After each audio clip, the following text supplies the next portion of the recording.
Assalamualaikum warahmatullahi wabarakatuh. Hai semuanya, kembali lagi di channel YouTube aku Nur Aini. Nah, pada kesempatan kali ini aku akan mencoba memberikan reaksi terhadap salah satu video pembelajaran milik salah satu teman sekelas aku, Hana Kartika Sari. Nah, di video pembelajaran ini Hana memilih materi yaitu teks deskriptif. Nantinya kita akan mencoba memberikan apresiasi, kritik, dan juga saran. Nah, teman-teman pasti penasaran kan dengan video pembelajaran dari Hana? Sebelum kita memberikan apresiasi, kritik, dan saran, mari kita simak video pembelajaran berikut ini. Hai semuanya, kembali lagi bersama saya Hana Kartika Sari di Hancan Art. Pada kesempatan kali ini saya akan membahas teks deskripsi. Yuk simak. Teks deskripsi merupakan sebuah tulisan yang menggambarkan suatu objek berdasarkan hasil pengamatan, perasaan. Oke, kita coba berhenti sebentar ya teman-teman. Nah, dari awal video pembelajaran ini dimulai, temanku Hana ini menggunakan banyak kombinasi tema. Nah, yang mana dari kombinasi tema yang digunakan ini, menurut saya itu bagus dan keren. Dan juga ini mampu untuk menarik minat dari penonton yang mau menyimak materi yang akan disampaikan oleh Hana Kartika Sari. Tetapi pada bagian penjelasan dari pengertian tes deskripsi, Hana melakukan sedikit kesalahan pada penggunaan tanda baca, yaitu tanda titik dari satu kata yang seharusnya kata ini bisa disambungkan ke kata yang lainnya. Dan pengalaman dari penulisnya. Nah, kali ini saya akan membahas mengenai ciri-ciri, jenis, struktur, dan kaidah kebahasan dari teks deskripsi. Nah, ciri-ciri yang pertama dari teks deskripsi ini adalah isi teks deskripsi diperinci menjadi perincian bagian-bagian objek yang dibahas. Nah, kemudian ciri-ciri yang kedua yaitu isi teks deskripsi menggambarkan secara konkret. Di sini mengartikan bahwa teks deskripsi akan menjelaskan objek secara singkat, padat, dan terperinci, namun tetap jelas ya. Nah, kemudian ciri-ciri yang ketiga, isi teks deskripsi bersifat personal yang menggunakan kata-kata dengan emosi kuat. Di sini diartikan bahwa teks deskripsi mampu membawa para pembaca seakan-akan melihat jelas atau merasakan jelas mengenai objek. Oke, kita berhenti sejenak. Nah, di bagian sini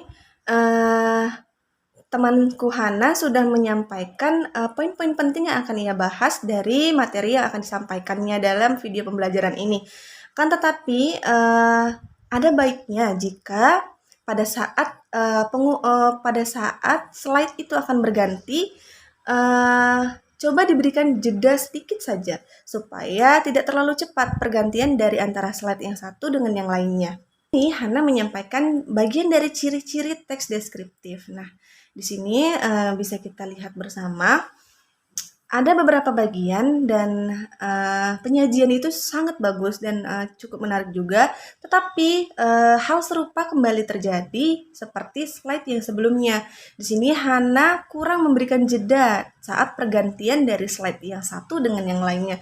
Sehingga ketika para pembaca ataupun penonton masih belum terlalu paham dengan materi yang seharusnya mereka masih bisa memahami melalui tulisan yang disampaikan, tetapi karena adanya jeda yang terlalu cepat antara slide yang satu dan yang lainnya, mungkin ini akan sedikit mempengaruhi dari proses berpikir anak tersebut. Oke, mungkin kita lanjut ya teman-teman. Apa yang dibahas?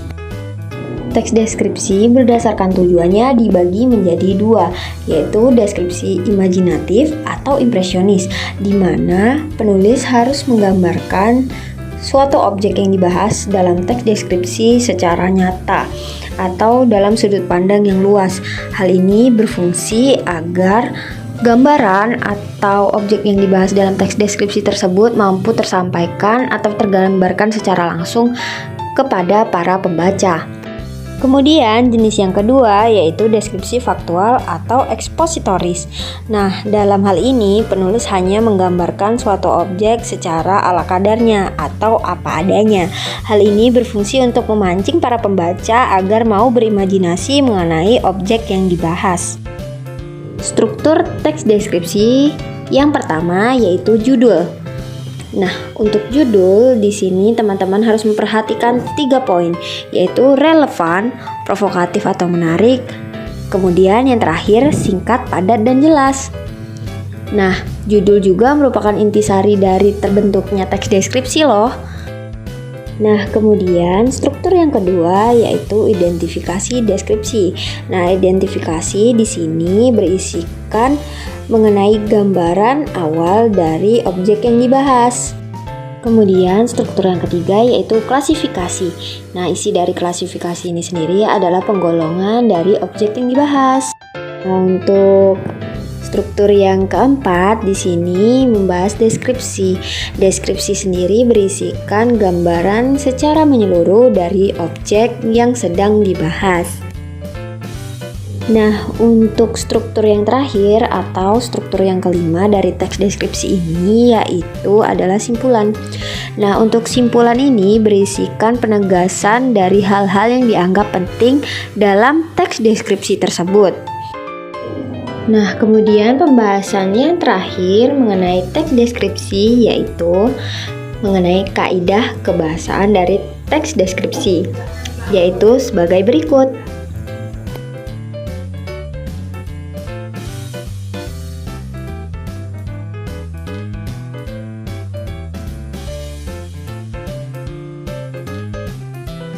Oke, kita berhenti sejenak ya teman-teman. Nah, sejauh ini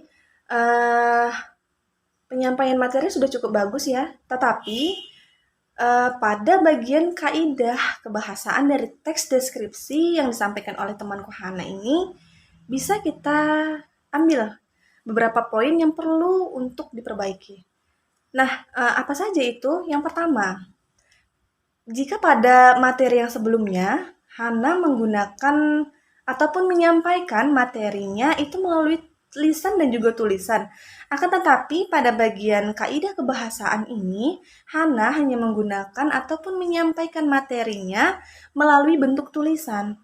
Jadi ketika penonton yang tadinya mulai tertarik nih ketika melihat penyampaian materi pada bagian ini hanya disampaikan melalui tulisan, tentu akan sedikit ada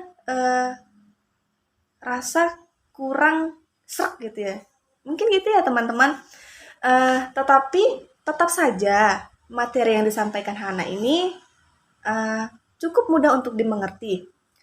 Dan ada satu poin lagi yang bisa kita lihat di sini. Nah, selain Hana hanya menggunakan materi itu melalui tulisan pada bagian ini, di sini Hana kurang sedikit memberikan jeda pada perpindahan dari tulisan yang satu dengan yang lainnya. Sehingga karena tidak adanya suara tadi ya, kita saat ingin menyimak sedikit terlalu cepat gitu pergantian tulisan yang satu dengan yang lainnya, sehingga ini akan mempengaruhi proses berpikir kita. Oke?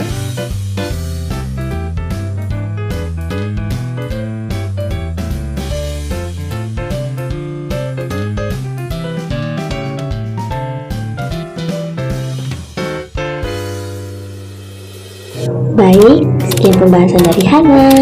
Terima kasih untuk teman-teman yang sudah stay tune. Bye-bye. Oke, ternyata sudah selesai ya teman-teman video pembelajaran ataupun materi yang disampaikan oleh temanku Hana ini. Nah, sejauh ini apa nih yang bisa kita simpulkan dari materi yang disampaikan oleh Hana ataupun dari video pembelajaran yang kita lihat ini teman-teman? Kalau saya pribadi ya, dari segi penyampaian materi dan juga dari segi video pembelajaran yang digunakan dengan berbagai kombinasi tema dan juga yang lain-lainnya sudah sangat bagus meskipun ada beberapa hal yang perlu diperbaiki. Tapi ya begitulah ya, yang namanya setiap manusia itu kan pasti akan melakukan kesalahan. Tapi bukan berarti kesalahan itu kita benarkan, melainkan kita perbaiki ya teman-teman. Baik itu sebagai penyaji ataupun kita juga sebagai penonton. Akan tetapi teman-teman, reaction ini belum berhenti sampai di sini nih. Ternyata temanku Hana ini membagi video pembelajaran ini ada dua teman-teman. Yang pertama bagian dari materi yang sudah kita simak tadi. Selanjutnya yang kedua itu adalah pembagian soal. Nah, Di sini temanku Hana sudah memberikan soal-soal mengenai teks deskripsi seperti yang berikut ini. Nah, di sini sudah bisa kita lihat ya teman-teman, dari tampilan layar di atas ini ya teman-teman, seharusnya lebih baik video ini tidak dibagi dua gitu. Karena kenapa seperti itu saya katakan, penonton ini menjadi tidak tahu bahwasanya pemateri ini memberikan soal, tetapi soal itu terpisah dari materi yang telah disampaikan. Jadi ketika penonton sudah selesai menonton, mereka menjadi tidak tahu di mana letak dari soal yang diberikan oleh penyaji. Jadi alangkah baiknya jika pertanyaan-pertanyaan itu digabung nih dengan materi. Bisa saja nih Hana ini menyampaikan materinya terlebih dahulu, setelah itu baru memberikan soal. Yang penting soal dan juga materi tidak dipisah videonya, seperti itu. Mungkin cukup itu ya teman-teman yang bisa kita sampaikan. Oke, lebih dan kurang saya mohon maaf. Saya akhiri. Wabillahi taufiq wal hidayah. Wassalamualaikum warahmatullahi wabarakatuh.